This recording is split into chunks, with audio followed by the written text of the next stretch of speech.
Bom dia, amada Igreja do Senhor! Vamos para mais uma escola bíblica dominical? Hoje nós estudaremos a lição 6 do nosso livrinho.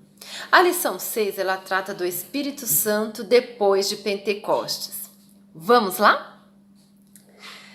Antes de ser elevado às alturas, subindo à presença do Pai, Jesus deu ordem expressa aos seus discípulos reunidos para aguardarem em Jerusalém, até que fossem batizados com o Espírito Santo. Vamos ver o que fala Atos capítulo 1, versículos 4 e 5? E estando com eles, determinou-lhes que não se ausentassem de Jerusalém, mas que esperassem a promessa do Pai que, disse ele, de mim ouvistes. Porque, na verdade, João batizou com água. Mas vós sereis batizados com o Espírito Santo, não muito depois desses dias. Então, os 52 discípulos não poderiam de forma alguma realizar a obra sem a presença contínua de seu Espírito. Esta era a grande promessa do Pai para os discípulos de Jesus. Eles receberiam grande poder através do Espírito Santo que lhes seria dado, para realizarem a tarefa da qual Cristo lhes incumbira antes de subir aos céus, que era pregar a palavra até os confins da terra. Os discípulos obedeceram a essa orientação de Jesus e esperaram unidos em oração e no estudo das Escrituras, até que se cumpriu a promessa de Jesus Cristo, que era o envio do Consolador. Vamos ver o que está escrito em João, capítulo 14, versículo 16? E eu rogarei ao Pai, e ele vos dará outro Consolador, para que fique convosco para sempre. No versículo 26, mas aquele Consolador, o Espírito Santo, que o Pai enviará em meu nome, esse vos ensinará todas as coisas, e vos fará lembrar de tudo quanto tenho vos dito. Amém? Então se cumpriu a palavra do nosso Deus. Agora vamos ver o que trata o item 1 do nosso livrinho. Então o tópico é o dia de Pentecostes.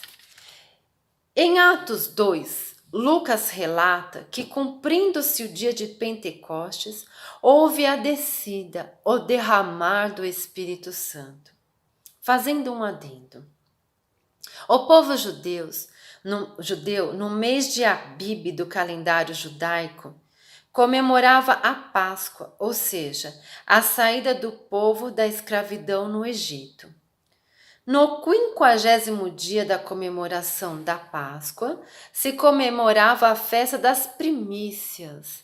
Nessa festa, o povo entregava a Deus os primeiros produtos agrícolas da colheita. A festa das primícias também era chamada de Pentecostes, justamente porque era celebrada no 50º dia da comemoração da Páscoa judaica. Contando do dia da morte de Cristo, temos que Jesus foi morto, ficou 3 dias pregando no Hades, daí ressuscitou, glória a Deus! Jesus é as primícias dos que dormem. Ficou 40 dias com seus discípulos, subiu aos céus e depois de 7 dias houve o derramar do Espírito Santo, perfazendo o total de 50 dias. No dia de Pentecostes, quando veio o Espírito Santo, foi um dia de primeiros frutos, o início da colheita de Deus nesse mundo, que será completada quando Cristo voltar à terra. Então, no dia de Pentecostes, quase 3.000 almas receberam Jesus Cristo como Senhor e Salvador e foram batizadas com dons do Espírito Santo. Pentecostes traz consigo a ideia de colheita dos frutos. Depois que Jesus batizou a igreja com o Espírito Santo, ela está capacitada a sair ao campo, que é o mundo, e colher os frutos de sua seara.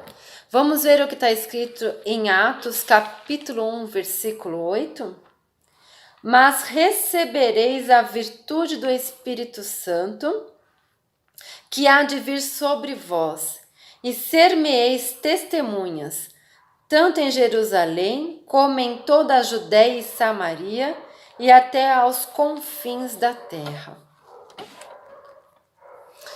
O dia de Pentecostes marcou o início da era do Espírito Santo, os novos tempos do relacionamento de Deus com o seu povo, né? E esses novos templos, o apóstolo Paulo fala que é o ministério do Espírito, que foi inaugurado por Jesus.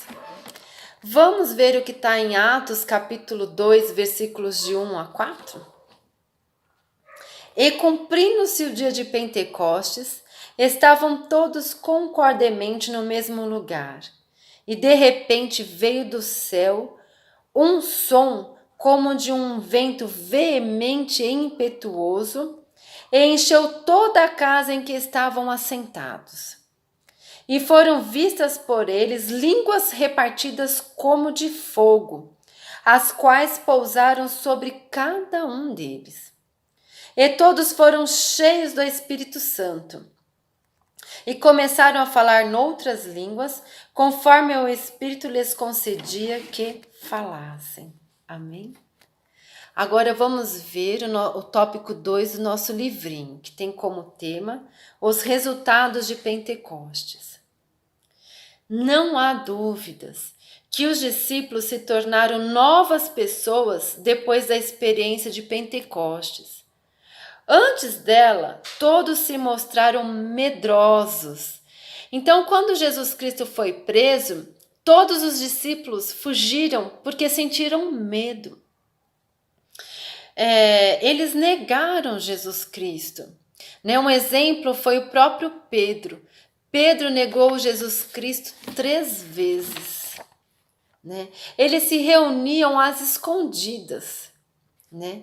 E depois do batismo, o Espírito Santo lhes deu uma nova e surpreendente coragem para enfrentar a oposição, a crítica, a perseguição e os inimigos. O mesmo Pedro que negou Jesus pregou veementemente a respeito de Cristo. Vamos ver o que está escrito em Atos 2,36? Vamos ver como que Pedro fala. Saiba, pois, com certeza toda a casa de Israel, que a esse Jesus a quem vós crucificastes, Deus o fez Senhor e Cristo. Então Pedro, que negou Jesus por medo, depois do batismo com o Espírito Santo, ele começou a pregar que Jesus Cristo era Senhor e Salvador. Amém? Então isso é obra do Espírito Santo. Os discípulos, na maioria, homens simples, receberam a capacitação para comunicar a mensagem de Cristo, de maneira que todas as nações ali representadas podiam ouvir a mensagem em sua própria língua. Os discípulos, no dia de Pentecostes, falaram em línguas que não conheciam. Isso é um milagre do Espírito Santo que dá capacidade para a evangelização. Os tímidos e medrosos se tornaram intrépidos na evangelização do mundo no poder do Espírito Santo. Vamos ver o que está escrito em Atos, capítulo 4, versículo 13?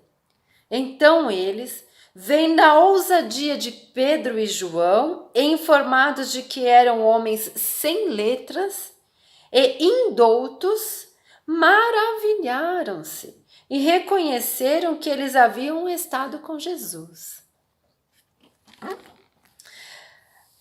Os discípulos também obtiveram uma nova compreensão das Escrituras. Isso porque o Espírito Santo é o intérprete das Escrituras Sagradas. O Espírito ilumina o crente para que veja Jesus nas Escrituras e saiba entendê-las e delas falar corretamente. Agora os discípulos de Jesus tinham uma nova mensagem para o mundo. Eles começaram a pregar que Jesus Cristo era o Senhor e Salvador e todos aqueles que o recebessem teriam a vida eterna, não pereceriam. Amém? E assim como o Espírito Santo agiu na vida dos discípulos, ele age nas nossas vidas nos dias de hoje. Vamos para o terceiro tópico? O terceiro tópico, ele trata do início da igreja no Pentecostes. Foi o Espírito Santo, depois do seu derramamento, que começou e fortaleceu a igreja de Jesus, fazendo-a crescer. No dia de Pentecostes, ele reuniu pessoas. Então houve o derramar do Espírito de Deus sobre os discípulos num dia em que havia muitas pessoas reunidas devido à festa das primícias. Ainda hoje, ele cria ambiente adequado, reúne pessoas para ouvir e capacita outros a falar acerca da salvação. No dia de Pentecostes, ele deu a mensagem para ser dita e continua trazendo na memória e no coração dos seus discípulos passagens das Escrituras adequadas para cada situação. Ele convenceu do pecado. O Espírito Santo é quem convence do pecado, da justiça e do juízo. Ele dá humildade ao homem para reconhecer-se pecador e coragem para buscar o perdão de Deus. Lá em Atos, assim como hoje, o Espírito é quem leva os homens a terem sede de mudança. Ele formou uma nova comunidade. Um novo povo surgiu, a igreja. Pessoas com novos ideais, novo padrão de vida, nova maneira de ver e de se relacionar com outras pessoas, nova esperança, nova fé. Pessoas que se unem em amor, experimentando uma comunhão ímpar, nunca vista antes. O Espírito aproxima as pessoas uma das outras e de Deus. O resultado é o surgimento da igreja local, necessária para dar prosseguimento a essa divina comunhão. Ele fortaleceu e fez crescer a igreja. E essa obra continua ainda hoje, sendo do Espírito Santo a tarefa de fazer a igreja crescer. É ele quem fortalece o povo de Deus e o faz multiplicar-se. Agora o tópico 4 do nosso livrinho, ele traz o seguinte tópico: o desenvolvimento da igreja depois da unção de Pentecostes. Então o Espírito Santo, depois de Pentecostes, ele passou a levantar líderes espirituais nas igrejas. Ele passou a dar aos crentes coragem para testemunhar, apesar das circunstâncias diversas. Na nossa Bíblia, nós temos um exemplo disso do apóstolo Paulo, né? Que levou a palavra, mesmo que sabendo que seria perseguido, preso, ou seja, que passaria por tribulações. Ele passou a conceder sabedoria para a boa administração da igreja. Ele passou a fazer a igreja crescer.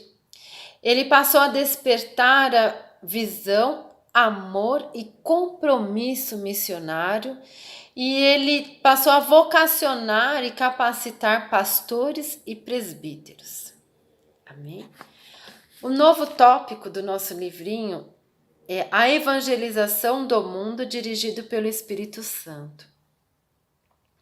Tudo o que o Espírito concede e faz pelo crente ou no crente, regeneração, santificação, unção, dons, poder, é visando alcançar o mundo para Cristo.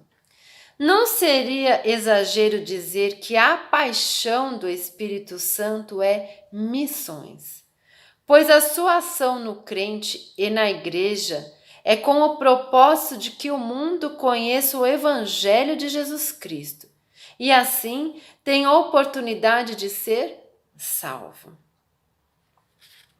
O Espírito Santo dirige os obreiros para onde devem ir, aonde devem pregar a palavra de Deus. O Espírito Santo dirige os crentes no cumprimento da grande comissão. Amém, amada igreja? Para concluir o nosso estudo, devemos ter em mente que, quando recebemos Jesus Cristo como Senhor e Salvador, nós somos selados, recebemos a marca da promessa, ou seja, o Espírito Santo passa a habitar em nós, nós passamos a ser templos do Santo Espírito de Deus. Daí, ele dá a cada um de nós dons de acordo com a sua vontade, para edificação e crescimento do corpo de Cristo. A cada dia devemos buscar cada vez mais intimidade com o Espírito Santo. Essa intimidade permitirá com que tenhamos o caráter de Cristo, nos transformará e nos ajudará a pregar com ousadia a palavra do Deus vivo, levando a salvação para muitas pessoas. Amém, amada igreja? Aqui se finaliza mais um estudo e eu desejo a vocês um dia maravilhoso, porque no dia de hoje nós estamos comemorando a ressurreição do nosso Senhor. Ele vive, Ele reina, Ele nos ajuda, amém? Ele sempre nos ajudará, Ele é o nosso Deus, o nosso amado. Então que vocês tenham assim um dia maravilhoso na presença do Deus vivo. Que Ele conceda o desejo do coração de vocês. E estaremos bem juntinhos em breve, muito em breve. Então recebam aquele abraço apertado e salve Jesus Cristo. A Ele toda a honra, toda a glória, todo o poder e toda a majestade. Amo vocês em Cristo Jesus. Um beijo.